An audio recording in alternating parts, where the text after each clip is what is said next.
What if I told you one of the richest investors in Gold Rush America was a black woman who secretly funded slave rescues, court battles, and revolutions, while powerful white men had no idea who she really was? Her name was Mary Ellen Pleasant, and history tried very hard to erase her. To understand how dangerous her story is, you need to understand the world she lived in. This was mid-1800s America. Slavery was legal, racism wasn't hidden, it was policy, and power belonged almost entirely to white men with money. Now imagine this. You are a black woman, born into slavery, and somehow you end up controlling enormous wealth in San Francisco during the gold rush. Not as a public tycoon, not as a banker, but as a ghost behind the curtain. Mary Ellen Pleasant didn't just survive this system, she hacked it. She worked as a cook and a domestic worker, jobs designed to make you invisible. And that invisibility became her greatest weapon. While serving meals, she listened. Business deals, stock tips, gold speculation. White businessmen talked freely around her. They never imagined she was absorbing every word. She quietly invested in gold mines, real estate, growing businesses, and the money poured in. But she didn't spend it on luxury. She spent it on freedom. Mary Ellen Pleasant became a financial engine behind the Underground Railroad. She funded escapes, safe houses, lawyers, bail money.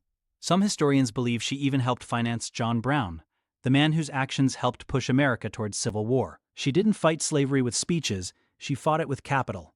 Money moves systems, and she understood that before almost anyone else did. For years, no one saw her. But here's where everything changed. Mary Ellen Pleasant stepped into the light. She entered a partnership with a powerful white banker. At first, it made her even richer. Then the lawsuits started. And suddenly the story flipped. Newspapers attacked her character. They painted her as manipulative, dangerous, untrustworthy, not because she committed crimes, but because she had power. She was dragged through the courts. Her wealth was stripped away, her reputation destroyed. The same society that benefited from her intelligence turned against her the moment she stopped being invisible. She died poor, almost forgotten. That wasn't a failure. That was a system correcting what it saw as a mistake. Mary Ellen Pleasant proves something most history books avoid. History doesn't just forget people. It chooses who gets remembered.